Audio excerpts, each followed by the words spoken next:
ਮੈਂ ਬੜੀ ਬੇਚੈਨੀ ਨਾਲ ਏਅਰਪੋਰਟ 'ਤੇ ਖੜ੍ਹੀ ਆਪਣੇ ਪਤੀ ਪ੍ਰਦੀਪ ਦਾ ਇੰਤਜ਼ਾਰ ਕਰ ਰਹੀ ਸੀ। ਅੱਜ ਪੂਰੇ 5 ਸਾਲ ਬਾਅਦ ਉਹ ਦੁਬਈ ਤੋਂ ਆ ਰਹੇ ਸਨ। ਮੈਂ ਆਪਣੇ ਪਤੀ ਨੂੰ ਦੇਖਣ ਲਈ ਬੇਤਾਬ ਸੀ। ਕੁਝ ਦੇਰ ਬਾਅਦ ਉਹ ਬਾਹਰ ਆਏ। ਉਹਨਾਂ ਨਾਲ ਇੱਕ ਔਰਤ ਦੇਖ ਕੇ ਮੈਂ ਹੈਰਾਨ ਹੋ ਗਈ, ਜੋ ਪ੍ਰਦੀਪ ਨਾਲ ਹੱਸ-ਹੱਸ ਕੇ ਗੱਲਾਂ ਕਰ ਰਹੀ ਸੀ। ਮੈਂ ਛੇਤੀ ਨਾਲ ਪ੍ਰਦੀਪ ਕੋਲ ਪਹੁੰਚ ਗਈ, ਉਸ ਦੇ ਗਲੇ ਮਿਲੀ। ਪ੍ਰਦੀਪ ਨੇ ਮੈਨੂੰ ਹਲਕਾ ਜਿਹਾ ਗਲੇ ਲਗਾ ਕੇ ਪਿੱਛੇ ਕਰ ਦਿੱਤਾ ਅਤੇ ਉਸ ਔਰਤ ਨਾਲ ਮੇਰੀ ਪਛਾਣ ਕਰਵਾਉਣ ਲੱਗੇ ਕਿ ਇਹ ਕਵਿਤਾ ਹੈ, ਜਿਸ ਕੋਲ ਮੈਂ ਦੁਬਈ ਵਿੱਚ ਕੰਮ ਕਰਦਾ ਹਾਂ। ਇਹ ਸੁਣ ਕੇ ਮੈਂ ਉਸ ਵੱਲ ਹੱਥ ਵਧਾਇਆ, ਪਰ ਉਸਨੇ ਮੈਨੂੰ ਸਿਰ ਤੋਂ ਪੈਰਾਂ ਤੱਕ ਦੇਖਣ ਤੋਂ ਬਾਅਦ ਸਿਰਫ ਹੈਲੋ ਹੀ ਕਿਹਾ। ਮੇਰਾ ਹੱਥ ਹਵਾ ਵਿੱਚ ਹੀ ਰਹਿ ਗਿਆ। ਮੈਨੂੰ ਉਸ ਦਾ ਇਹ ਰਵੱਈਆ ਚੰਗਾ ਤਾਂ ਨਹੀਂ ਲੱਗਿਆ, ਪਰ ਉਹ ਪ੍ਰਦੀਪ ਦੀ ਬੌਸ ਸੀ, ਇਸ ਲਈ ਮੈਂ ਚੁੱਪ ਕਰਕੇ ਰਹਿ ਗਈ। ਘਰ ਆ ਕੇ ਮੈਂ ਉਸ ਔਰਤ ਨੂੰ ਗੈਸਟ ਰੂਮ ਵਿੱਚ ਇੰਤਜ਼ਾਰ ਕਰਨ ਲਈ ਕਿਹਾ, ਤਾਂ ਉਹ ਮੈਨੂੰ ਵੀ ਪ੍ਰਦੀਪ ਨਾਲ ਗੱਲ ਕਰਨ ਦਾ ਮੌਕਾ ਮਿਲ ਸਕੇ, ਕਿਉਂਕਿ ਜਦੋਂ ਦਾ ਪ੍ਰਦੀਪ ਆਇਆ ਸੀ ਉਹ ਉਸ ਦੇ ਨਾਲ ਹੀ ਚਿਪਕੀ ਹੋਈ ਸੀ। ਮੇਰਾ ਮੂਡ ਖਰਾਬ ਹੋ ਗਿਆ ਸੀ, ਪਰ ਮੇਰੇ ਹੋਸ਼ ਤਾਂ ਉਦੋਂ ਉੱਡ ਗਏ ਜਦੋਂ ਉਸਨੇ ਕਿਹਾ, ਚਲੋ ਪ੍ਰਦੀਪ, ਨੀਂਦ ਆ ਰਹੀ ਹੈ। ਇਹ ਸੁਣ ਕੇ ਪ੍ਰਦੀਪ ਦਾ ਚਿਹਰਾ ਫਿੱਕਾ ਪੈ ਗਿਆ। ਉਸਨੇ ਕਵਿਤਾ ਨੂੰ ਕਿਹਾ, ਤੂੰ ਚੱਲ, ਮੈਂ ਆਉਂਦਾ ਹਾਂ। ਮੇਰੀਆਂ ਤਾਂ ਅੱਖਾਂ ਫਟੀਆਂ ਰਹਿ ਗਈਆਂ ਜਦੋਂ ਉਸ ਔਰਤ ਨੇ ਪ੍ਰਦੀਪ ਦੀਆਂ ਗੱਲਾਂ 'ਤੇ ਹੱਥ ਫੇਰਿਆ ਅਤੇ ਕਮਰੇ ਵਿੱਚ ਚਲੀ ਗਈ। ਇਹ ਮੇਰੇ ਬਰਦਾਸ਼ਤ ਤੋਂ ਬਾਹਰ ਦੀ ਗੱਲ ਸੀ। ਪ੍ਰਦੀਪ ਵੀ ਮੈਥੋਂ ਨਜ਼ਰਾਂ ਚੁਰਾਉਣ ਲੱਗਿਆ। ਫਿਰ ਪ੍ਰਦੀਪ ਮੇਰੇ ਕੋਲ ਆਇਆ ਅਤੇ ਕਹਿਣ ਲੱਗਿਆ, ਜਿਹੜੇ ਸਮਾਨ ਦੀ ਲਿਸਟ ਤੂੰ ਭੇਜੀ ਸੀ ਉਹ ਸਾਰੇ ਕਵਿਤਾ ਦੇ ਪੈਸਿਆਂ ਨਾਲ ਖਰੀਦਿਆ ਹੈ। ਇਹ ਐਸ਼ੋ ਆਰਾਮ ਵੀ ਕਵਿਤਾ ਦੇ ਅਹਿਸਾਨ ਹੀ ਹਨ, ਇਸ ਲਈ ਮੈਨੂੰ ਕੁਝ ਕੀਮਤ ਤਾਂ ਚੁਕਾਉਣੀ ਪਵੇਗੀ। ਪ੍ਰਦੀਪ ਨੇ ਸਾਹਮਣੇ ਰੱਖੇ ਅਟੈਚੀ ਵੱਲ ਇਸ਼ਾਰਾ ਕੀਤਾ ਅਤੇ ਕਿਹਾ ਕਿ ਕੋਈ ਵੀ ਚੀਜ਼ ਘੱਟ ਨਹੀਂ ਹੈ। ਫਿਰ ਉਹ ਕਵਿਤਾ ਦੇ ਕਮਰੇ ਵਿੱਚ ਚਲਿਆ ਗਿਆ। ਮੈਂ ਬੇਬਸ ਹੋ ਕੇ ਬੈਠੀ ਸੀ। ਮੈਨੂੰ ਯਾਦ ਆਉਣ ਲੱਗਿਆ ਜਦੋਂ ਮੇਰਾ ਵਿਆਹ ਪ੍ਰਦੀਪ ਨਾਲ ਹੋਇਆ ਸੀ। ਉਸ ਦੇ ਇੱਕ ਕਮਰੇ ਦੇ ਘਰ ਵਿੱਚ ਮੇਰਾ ਫਰਨੀਚਰ ਹੀ ਮਸਾਂ ਪੂਰਾ ਆਇਆ ਸੀ। ਕਮਰੇ 'ਚ ਲੱਗਿਆ ਪੱਖਾ ਵੀ ਚੰਗੀ ਤਰ੍ਹਾਂ ਹਵਾ ਨਹੀਂ ਦੇ ਰਿਹਾ ਸੀ। ਮੈਂ ਬੁਰੇ ਹਾਲ 'ਚ ਬੈਠੀ ਸੀ। ਜਦੋਂ ਪ੍ਰਦੀਪ ਕਮਰੇ ਵਿੱਚ ਆਇਆ ਸੀ ਤਾਂ ਮੈਂ ਸ਼ਰਮਾਉਣ ਦੀ ਬਜਾਏ ਸ਼ਿਕਾਇਤਾਂ ਦਾ ਢੇਰ ਲੈ ਕੇ ਬੈਠ ਗਈ। ਮੈਨੂੰ ਤਾਂ ਪ੍ਰਦੀਪ ਦਾ ਕਮਰਾ ਦੇਖ ਕੇ ਰੋਣਾ ਆ ਗਿਆ। ਆਪਣੇ ਪਸੰਦ ਦੇ ਵਿਆਹ 'ਤੇ ਮੈਨੂੰ ਕੁਝ ਘੰਟਿਆਂ ਵਿੱਚ ਹੀ ਅਫਸੋਸ ਹੋਣ ਲੱਗਿਆ ਸੀ। ਜਿਵੇਂ ਜਿਵੇਂ ਸਮਾਂ ਗੁਜ਼ਰਦਾ ਗਿਆ, ਮੇਰੀਆਂ ਸ਼ਿਕਾਇਤਾਂ ਸ਼ਿਕਵੇ ਵੀ ਵਧਣ ਲੱਗੇ। ਰਸੋਈ ਵੀ ਬਹੁਤ ਛੋਟੀ ਸੀ। ਮੇਰਾ ਤਾਂ ਖਾਣਾ ਬਣਾਉਂਦੇ ਦਮ ਘੁੱਟਦਾ। ਮੈਂ ਇਹ ਸਭ ਬਰਦਾਸ਼ਤ ਨਹੀਂ ਕਰ ਸਕਦੀ ਸੀ। ਇੰਨੀ ਗਰਮੀ, ਤੰਗੀ। ਪ੍ਰਦੀਪ ਮੇਰੇ ਲਈ ਓਵਰਟਾਈਮ ਵੀ ਕਰਨ ਲੱਗਿਆ ਸੀ, ਪਰ ਇਸ ਨਾਲ ਵੀ ਉਹ ਕੂਲਰ ਹੀ ਖਰੀਦ ਸਕਦਾ ਸੀ, ਏਸੀ ਨਹੀਂ। ਮੈਂ ਉਸਨੂੰ ਕਿਹਾ, ਮੈਨੂੰ ਏਸੀ ਹੀ ਚਾਹੀਦਾ ਹੈ। ਪ੍ਰਦੀਪ ਨੇ ਮੈਨੂੰ ਵਿਆਹ ਤੋਂ ਪਹਿਲਾਂ ਆਪਣੇ ਘਰ ਦੇ ਹਾਲਾਤ ਬਾਰੇ ਸਭ ਦੱਸ ਦਿੱਤਾ ਸੀ ਕਿ ਮੈਂ ਤੈਨੂੰ ਤੇਰੇ ਪਿਤਾ ਦੇ ਘਰ ਵਾਂਗ ਐਸ਼ੋ ਆਰਾਮ ਨਹੀਂ ਦੇ ਸਕਦਾ, ਪਰ ਮੈਂ ਤਾਂ ਉਸਦੇ ਪਿਆਰ ਵਿੱਚ ਪਾਗਲ ਸੀ। ਕਿਹਾ ਕਿ ਮੈਂ ਸਭ ਮੈਨੇਜ ਕਰ ਲਵਾਂਗੀ। ਮੇਰੇ ਪਾਪਾ ਨੇ ਵੀ ਮੈਨੂੰ ਬਹੁਤ ਸਮਝਾਇਆ, ਪਰ ਮੈਂ ਜਿੱਦ 'ਤੇ ਅੜੀ ਰਹੀ। ਮੈਂ ਸਭ ਨੂੰ ਠੁਕਰਾ ਕੇ ਪ੍ਰਦੀਪ ਨਾਲ ਵਿਆਹ ਕਰਵਾ ਲਿਆ।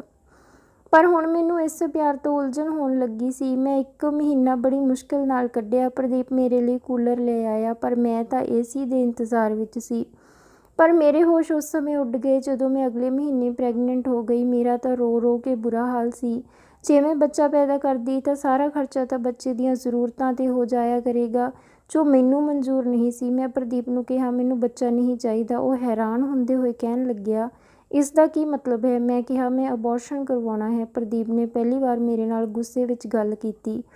ਮੈਂ ਤੈਨੂੰ ਹਰਗਿਜ਼ ਇਸ ਦੀ ਇਜਾਜ਼ਤ ਨਹੀਂ ਦੇਵਾਂਗਾ। ਹਰ ਬੱਚਾ ਆਪਣੇ ਨਸੀਬ ਲੈ ਕੇ ਦੁਨੀਆ ਵਿੱਚ ਆਉਂਦਾ ਹੈ। ਮੈਂ ਮੁਸਕਰਾ ਕੇ ਉਸਨੂੰ ਕਿਹਾ, ਮੈਂ ਇਜਾਜ਼ਤ ਮੰਗੀ ਕਦੋਂ ਹੈ? ਮੈਂ ਕੱਲ੍ਹ ਹੀ ਇਸ ਤੋਂ ਆਪਣੀ ਜਾਨ ਛੁਡਾ ਕੇ ਆਉਂਦੀ ਹਾਂ। ਮੈਂ ਕਿਹਾ, ਇੱਕ ਏਸੀ ਲੈ ਨਹੀਂ ਸਕਦੇ, ਬੱਚੇ ਦਾ ਖਰਚਾ ਕਿਵੇਂ ਉਠਾਓਗੇ? ਪਹਿਲਾਂ ਆਪਣੀ ਹੈਸੀਅਤ ਬੱਚੇ ਪਾਲਣ ਦੀ ਕਰ। ਪ੍ਰਦੀਪ ਹੈਰਾਨ ਹੁੰਦੇ ਹੋਏ ਕਹਿਣ ਲੱਗਿਆ, ਮੈਂ ਆਪਣੀ ਹੈਸੀਅਤ ਤੈਨੂੰ ਪਹਿਲਾਂ ਹੀ ਦੱਸ ਦਿੱਤੀ ਸੀ। ਮੈਂ ਕਿਹਾ, ਹਾਂ, ਮੇਰੀ ਹੀ ਅਕਲ 'ਤੇ ਪਿਆਰ ਦਾ ਪਰਦਾ ਪਿਆ ਹੋਇਆ ਸੀ। ਮੈਂ ਇਸ ਤਰ੍ਹਾਂ ਬੱਚੇ ਨਹੀਂ ਪਾਲ ਸਕਦੀ। ਹੋਰ ਮਿਹਨਤ ਕਰੋ, ਪੈਸੇ ਕਮਾਓ, ਵਧੀਆ ਘਰ ਜਿਸ ਵਿੱਚ ਹਰ ਸਹੂਲੀਅਤ ਹੋਵੇ, ਫਿਰ ਬੱਚੇ ਦੀ ਡਿਮਾਂਡ ਕਰਨਾ। ਉਹ ਕਹਿਣ ਲੱਗਿਆ, ਮੈਂ ਓਵਰਟਾਈਮ ਤਾਂ ਕਰ ਰਿਹਾ ਹਾਂ, ਹੋਰ ਕੀ ਹੁਣ ਮੈਂ ਪੈਸੇ ਛਾਪਣ ਦੀ ਮਸ਼ੀਨ ਬਣ ਜਾਵਾਂ? ਮੈਂ ਕਿਹਾ, ਹਾਂ, ਬਣ ਜਾਓ ਮਸ਼ੀਨ। ਮੈਨੂੰ ਇੱਕ ਵਧੀਆ ਜ਼ਿੰਦਗੀ ਚਾਹੀਦੀ ਹੈ। ਹੁਣ ਤੱਕ ਮੈਨੂੰ ਸਿਵਾਏ ਪਿਆਰ ਤੋਂ ਹੋਰ ਦਿੱਤਾ ਹੀ ਕੀ ਹੈ? ਮੈਨੂੰ ਹਰ ਤਰ੍ਹਾਂ ਦਾ ਐਸ਼ੋ ਆਰਾਮ ਚਾਹੀਦਾ ਹੈ। ਮੈਂ ਫੁੱਟ-ਫੁੱਟ ਕੇ ਰੋਣ ਲੱਗੀ ਸੀ। ਮੈਂ ਆਪਣੇ ਅੰਦਰ ਦਾ ਸਾਰਾ ਜ਼ਹਿਰ ਉਗਲ ਦਿੱਤਾ ਸੀ।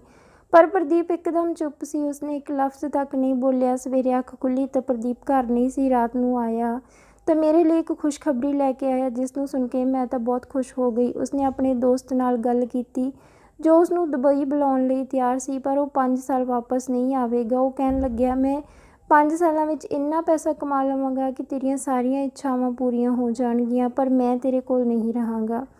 ਮੈਨੂੰ ਪ੍ਰਦੀਪ ਦੀਆਂ ਨਜ਼ਰਾਂ ਵਿੱਚ ਆਪਣੇ ਲਈ ਪਿਆਰ ਸਾਫ਼ ਨਜ਼ਰ ਆ ਰਿਹਾ ਸੀ, ਪਰ ਮੈਨੂੰ ਇੱਕ ਵਧੀਆ ਜ਼ਿੰਦਗੀ ਚਾਹੀਦੀ ਸੀ। ਇਸ ਲਈ ਮੈਂ ਆਪਣੇ ਫੈਸਲੇ 'ਤੇ ਟਿਕੀ ਰਹੀ। ਮੈਂ ਕਿਹਾ, 5 ਤਾਂ ਕੀ, ਮੈਂ 10 ਸਾਲ ਵੀ ਤੇਰੇ ਤੋਂ ਬਿਨਾਂ ਰਹਿ ਸਕਦੀ ਹਾਂ। ਕੁਝ ਦਿਨਾਂ ਵਿੱਚ ਪ੍ਰਦੀਪ ਨੇ ਜਾਣ ਦੀ ਤਿਆਰੀ ਕਰ ਲਈ। ਜਾਂਦੇ ਵੇਲੇ ਕਹਿਣ ਲੱਗਿਆ, ਮੈਂ ਸਿਰਫ ਤੈਨੂੰ ਪਿਆਰ ਕਰਦਾ ਹਾਂ, ਭਾਵੇਂ ਤੈਨੂੰ ਮੇਰੇ ਜਾਣ ਨਾਲ ਕੋਈ ਫ਼ਰਕ ਨਾ ਪਵੇ, ਪਰ ਮੇਰੇ ਲਈ ਤੇਰੇ ਬਿਨਾਂ ਰਹਿਣਾ ਮੁਸ਼ਕਿਲ ਹੈ। ਉਹ ਨਮ ਅੱਖਾਂ ਨਾਲ ਘਰੋਂ ਗਿਆ। ਉੱਥੇ ਜਾ ਕੇ ਪ੍ਰਦੀਪ ਦੀ ਨੌਕਰੀ ਲੱਗ ਗਈ ਸੀ। ਜਦੋਂ ਪ੍ਰਦੀਪ ਨੇ ਮੈਨੂੰ ਫ਼ੋਨ ਕੀਤਾ ਤਾਂ ਮੈਂ ਉਸਦਾ ਹਾਲ ਚਾਲ ਪੁੱਛਣ ਦੀ ਬਜਾਏ ਉਸਦੀ ਤਨਖਾਹ ਬਾਰੇ ਪੁੱਛਿਆ। ਪ੍ਰਦੀਪ ਕੁਝ ਕਹਿਣਾ ਚਾਹ ਰਿਹਾ ਸੀ ਪਰ ਖਾਮੋਸ਼ ਹੋ ਗਿਆ। ਫਿਰ ਉਹ ਕਹਿਣ ਲੱਗਿਆ, ਫਿਕਰ ਨਾ ਕਰ, ਤੇਰੇ ਸਾਰੇ ਸੁਪਨੇ ਪੂਰੇ ਹੋ ਜਾਣਗੇ, ਤੈਨੂੰ ਕਿਸੇ ਚੀਜ਼ ਦੀ ਕਮੀ ਨਹੀਂ ਹੋਵੇਗੀ।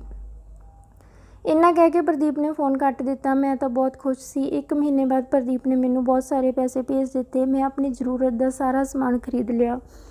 ਕਈ ਮਹੀਨੇ ਇਸ ਤਰ੍ਹਾਂ ਹੀ ਗੁਜ਼ਰ ਗਏ। ਪ੍ਰਦੀਪ ਮੇਰੇ ਨਾਲ ਬਹੁਤ ਘੱਟ ਗੱਲ ਕਰਦਾ। ਮੈਨੂੰ ਵੀ ਪੈਸੇ ਦੀ ਜ਼ਰੂਰਤ ਵੇਲੇ ਹੀ ਪ੍ਰਦੀਪ ਦੀ ਯਾਦ ਆਉਂਦੀ। 2 ਸਾਲ ਬੀਤ ਗਏ। ਇਹਨਾਂ 2 ਸਾਲਾਂ ਵਿੱਚ ਮੇਰੀ ਜ਼ਿੰਦਗੀ ਪੂਰੀ ਤਰ੍ਹਾਂ ਬਦਲ ਗਈ। ਮੈਂ ਇੱਕ ਵੱਡਾ ਘਰ ਵੀ ਲੈ ਲਿਆ। 3 ਸਾਲ ਬੀਤ ਗਏ।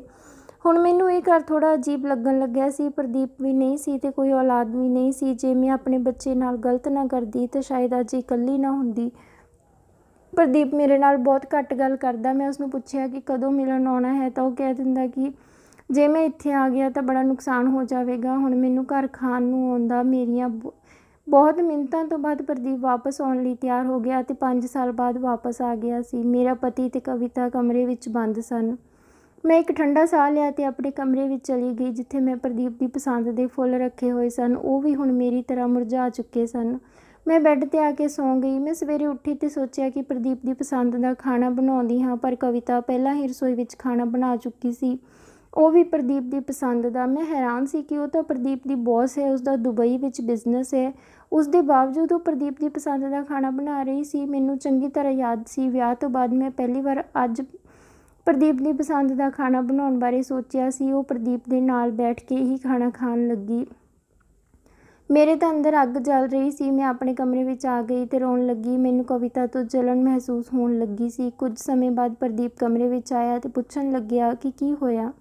ਤਾਂ ਮੈਨੂੰ ਦੇਖ ਕੇ ਉਹ ਸਮਝ ਚੁੱਕਿਆ ਸੀ। ਕਹਿਣ ਲੱਗਿਆ, ਉਹ ਮੇਰੀ ਬੌਸ ਹੈ, ਮੈਨੂੰ ਉਸਦੀ ਹਰ ਗੱਲ ਮੰਨਣੀ ਪੈਂਦੀ ਹੈ। ਬਦਲੇ ਵਿੱਚ ਉਹ ਮੈਨੂੰ ਲੱਖਾਂ ਰੁਪਏ ਤੇ ਮਹਿੰਗੇ ਤੋਹਫੇ ਦਿੰਦੀ ਹੈ, ਜਿਸ ਕਰਕੇ ਤੈਨੂੰ ਉਹ ਐਸ਼ੋ ਆਰਾਮ ਦੀ ਜ਼ਿੰਦਗੀ ਮਿਲੀ ਹੈ। ਮੈਂ ਕਿਹਾ, ਮੈਂ ਤੁਹਾਡੇ ਨਾਲ ਢੇਰ ਸਾਰੀਆਂ ਗੱਲਾਂ ਕਰਨੀਆਂ ਹਨ, ਇਸ ਲਈ ਅੱਜ ਰਾਤ ਤੁਸੀਂ ਮੇਰੇ ਕਮਰੇ ਵਿੱਚ ਸੌਂ ਜਾਣਾ। ਸਾਰਾ ਦਿਨ ਪ੍ਰਦੀਪ ਤੇ ਕਵਿਤਾ ਬਾਹਰ ਘੁੰਮਦੇ ਰਹੇ। ਵਾਪਸੀ ਤੇ ਕਵਿਤਾ ਮੇਰੇ ਲਈ ਇੱਕ ਸੋਨੇ ਦਾ ਬਹੁਤ ਮਹਿੰਗਾ ਹਾਰ ਲੈ ਕੇ ਆਈ, ਜਿਸ ਨੂੰ ਦੇਖ ਕੇ ਮੇਰੀਆਂ ਅੱਖਾਂ ਚਮਕ ਗਈਆਂ। ਮੈਂ ਹਾਰ ਨੂੰ ਪਾ ਕੇ ਦੇਖਣ ਲੱਗੀ ਪਰ ਪ੍ਰਦੀਪ ਹਲਕਾ ਮੁਸਕਰਾ ਕੇ ਉੱਥੋਂ ਉੱਠ ਗਿਆ। ਮੈਨੂੰ ਆਪਣੇ ਇਸ ਲਾਲਚੀਪਨ 'ਤੇ ਗੁੱਸਾ ਆਇਆ। ਮੈਂ ਸਮਾਨ ਅਲਮਾਰੀ ਵਿੱਚ ਰੱਖ ਕੇ ਵਾਪਸ ਆਈ ਤਾਂ ਪ੍ਰਦੀਪ ਕਵਿਤਾ ਨਾਲ ਕਮਰੇ ਵਿੱਚ ਜਾ ਚੁੱਕਿਆ ਸੀ।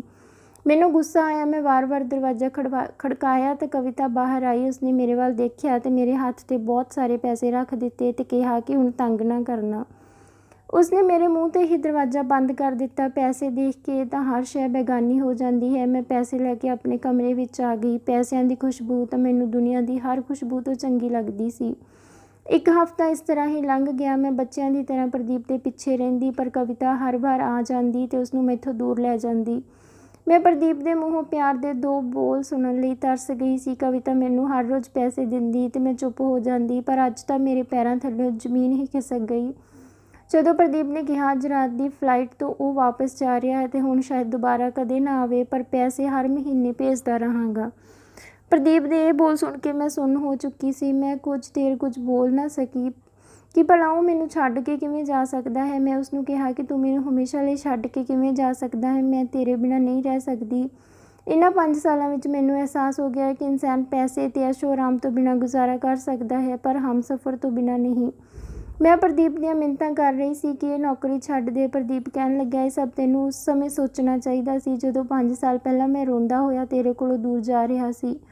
ਹੁਣ ਤਾਂ ਬਹੁਤ ਦੇਰ ਹੋ ਗਈ ਹੈ। ਮੈਂ ਜਦੋਂ ਦੁਬਈ ਗਿਆ ਤਾਂ ਬਹੁਤ ਉਦਾਸ ਸੀ।